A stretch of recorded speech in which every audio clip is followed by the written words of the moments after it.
This is a video about my recent experiences with the clavichord. I imagine that it will be primarily of interest to pianists who would like to try the instrument, but who know little or nothing about it. But I hope also that it's of use to experienced clavichord players for whom it might be interesting to be reminded of the issues that strike a novice most forcibly, and how techniques that you develop on the clavichord, particularly when you are trying to play expressively, can be taken back and used on the piano. I'm a professional concert pianist, and I first had a meaningful encounter with the clavichord about 6 months ago. I was giving a piano recital in Hertfordshire, and I stayed overnight with Margaret Glendining, who runs the series.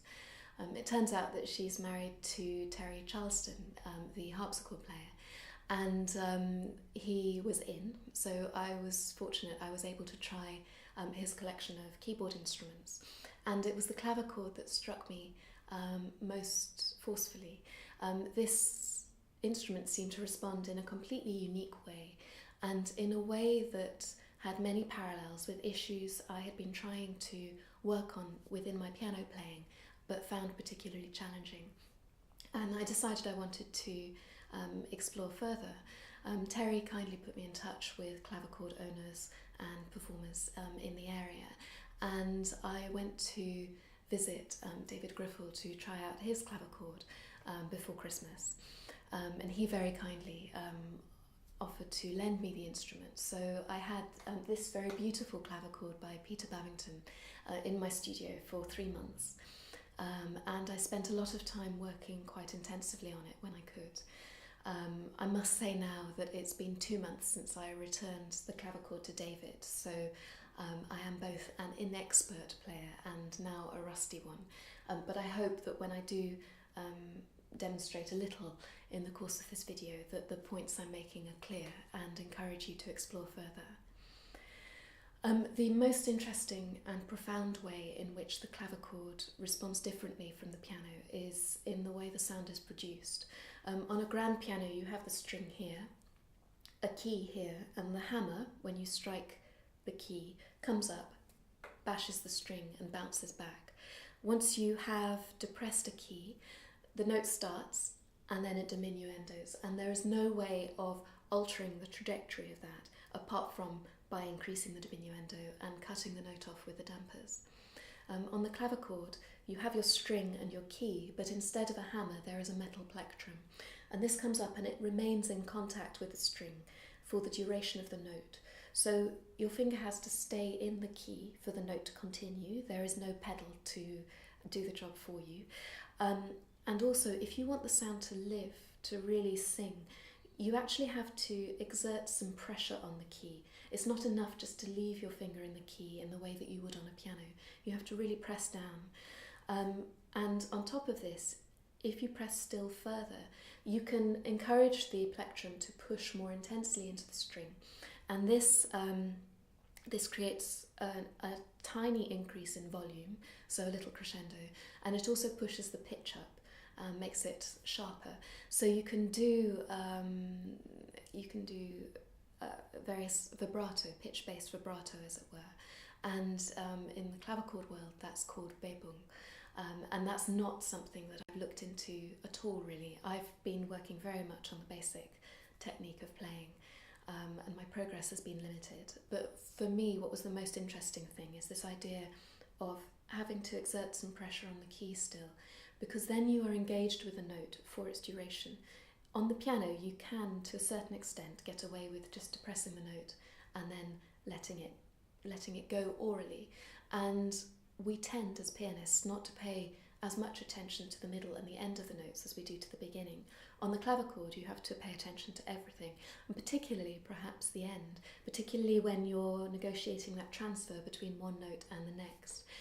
And this, I imagine, makes the experience of playing and listening to the clavichord as you play it much more similar to the way a string player or a vocalist might shape or sculpt a melodic line. It's a much more organic experience. It's not really a percussion instrument in the way that the piano is. And on the piano, we're continually fighting against the percussive nature of the instrument to create the illusion that it sings. A clavichord does that, but it takes an enormous amount of work. One issue that was immediately apparent when I tried a clavichord was how immediate and how drastic the feedback mechanism is. If you make a mistake on a clavichord, you hear it immediately. It's very pronounced, and you can get away with far less than you can on the piano. And again, this is interesting because in areas where you might be able to be a little bit lazy on the piano, you try to do that on the clavichord and it just doesn't work. So I'm going to demonstrate a few very brief excerpts to try to give you an idea of how this works. And I'm afraid my recording equipment that I have is pretty limited. I've done the best that I can, but the clavichord will be extremely quiet. I hope you can hear the points that I'm making, but you may wish to turn up the volume while I'm playing the instrument. So first, I'll take the beginning of a sonata in C major by Haydn. This is the Sonata Hoboken 1648. And the opening of the first movement is a theme and variations. This is the first thing I tried on a clavichord, and if you play it as you would the piano, you end up with a very thin, slightly clattery noise. The notes don't sound connected, and it's not a very enjoyable experience. I'm going to play it to you, firstly with a pianist's technique, as it were, so that you can hear just how percussive and messy it sounds.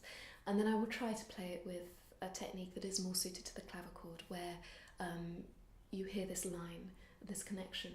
And I apologise to all the expert clavichord players among you, because my playing is not good, but I hope that I can at least show this difference. So,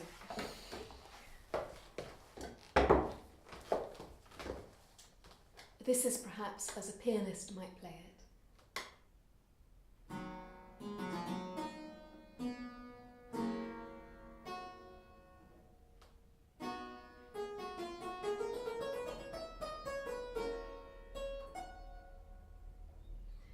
And this is me trying to play it in a more expressive way that is suited to the instrument.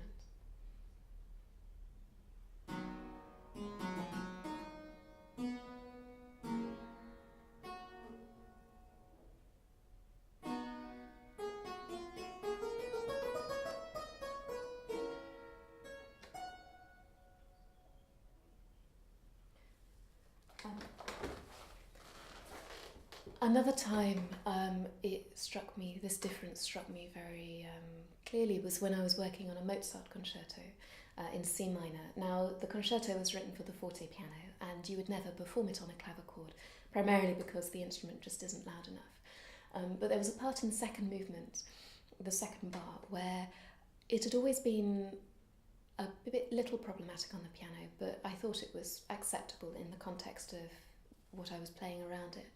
And then when I came to this bar on the clavichord, it suddenly sounded horrendous, and I realised that it needed some serious work. I did this on the clavichord, took it back to the piano, and suddenly it sang, and I was listening to it in a completely different way. I must emphasise here that I'm not recommending you use the same literal physical technique on the piano. If you were to play the piano and press down on each individual key, because of the strength that you need for the instrument and the sheer volume of notes you're contending with at times, you would end up with physical tension, perhaps RSI, very quickly. But I do recommend trying these techniques on the clavichord and learning to listen in a different way, and then trying to recreate this on the piano. Now, if we take this example from the second movement of the Mozart, I'll play you it as I was playing the first time, and then I'll try to break it down.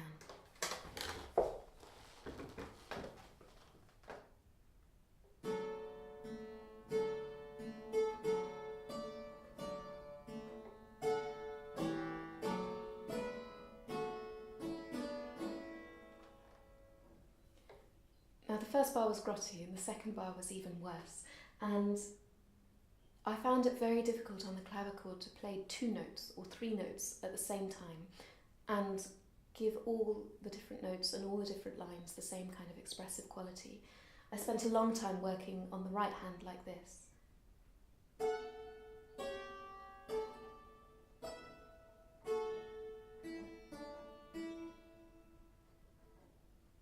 Now you can hear the first two notes were more successful than the third, and I still obviously find it very difficult to do this, but I did find when I went back to the piano that that bar was transformed.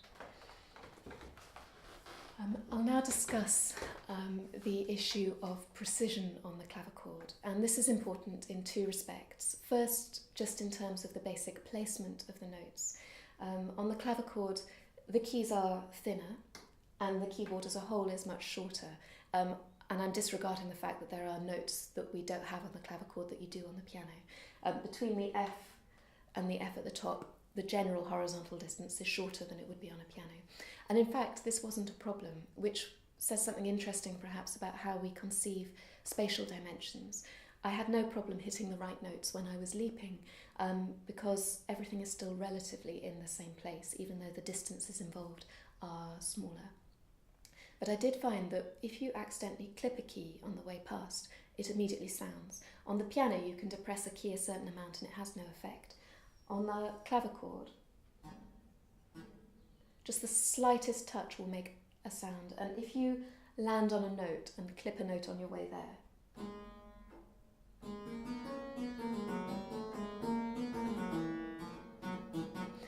you end up with these little smudges of sound all over the place, which I found very frustrating when I first played. So you have to be more precise just in terms of landing in the middle of the note. But the kind of precision you need in terms of the sound preparation was what I thought was most profoundly different and of most interest. You really have to prepare the sound in a way that you should on the piano. Excuse me. In a way that you should on the piano, but which we can get away with not doing, again, to a certain extent. So on the clavichord, I found that I had to almost imagine that the note already existed and that I sort of slid in and out of it. And that takes a very intense kind of listening, and one which I'm only just scratching the surface of. The clavichord is obviously much quieter than the piano, and this meant that I found I had to develop a more finely graded listening. It's amazing to hear that there are so many different shades of pianissimo that you can get, for example. And again, when you go back to the piano, the volume of the sound can be quite overwhelming, and it can sound crass. But if you can bring some of the subtlety that you have on the clavichord into your piano playing, it adds another level of nuance. I find that obviously the tuning is different, apart from the fact that the clavichord is tuned to a flatter pitch than the piano, but also it was mainly the temperament that I found most interesting. I've spent many years discussing with teachers and coaches on the piano the difference in character and colour between different keys, between C major, E flat major, and also between different registers on the piano. And these do exist to a certain extent on the piano, but I felt the discussion was largely theoretical. I couldn't hear them particularly well, and I had to create them in the sound that I was making. Again, this is possible on the piano, but it's brought into sharp relief on the clavichord. There really is a massive difference between C major, sounds open and light, and F sharp major, which sounds quite jangly and almost frenzied, and you really get a sense of how composers from this period might have used different keys to denote, for example, different mental states, different moods, different emotions. So that's added an extra level of expression. The fingering, I find, is a very different kettle of fish on the clavichord. I avoid using the fourth and fifth fingers much more because they are weaker, and you need a certain amount of strength just to sustain the intensity of the melodic line. With the piano, I found actually this feeds into my playing on a regular basis now. I was working on the Bartok Romanian dances yesterday, and the second one goes like this.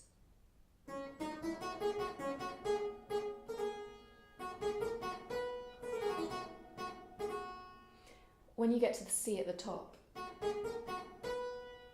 I was playing it with a 5 on the piano, and I realised that the sound was weak, and I don't mean in terms of the volume, I mean that it sounded choked almost, as if it didn't quite have enough air or space, and I thought, well, maybe I'll use the 3.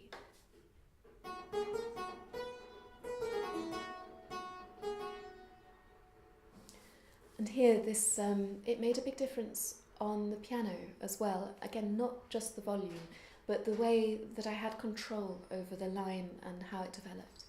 So that's been exciting. Speed.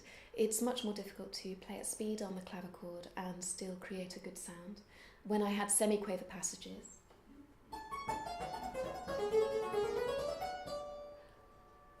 particularly in the higher register of the keyboard, they sounded horrible, and they still do. I think that's something to do with the amount of energy it takes to prepare individual notes. It's a challenge, and one that I have not even started to address, really. And again, the final issue was the fact that it really helps to play at the front of the key on the clavichord. Now, it does on the piano as well. It's the same mechanism. If you have a basic knowledge of mechanics, you'll know that you can exert more force with less effort if you play at the end of the key here than if you play it nearer to the fulcrum. Now, that doesn't show you the difference, but you will feel it if you try the instrument. And again, this is something on the piano that you forget because the difference is less pronounced. So you can, again, get away to a certain extent with playing in the keys, but it really helps to be close to the edge. So I would say that for me at the moment, I still have the sense that there's a great deal to explore, and I would love to get my own clavichord at some stage, just so that I can really work on these issues, because I found that even the few hours I was able to snatch during the period I had the clavichord in my studio over that 3 months really made a great difference to the way that I listen, really.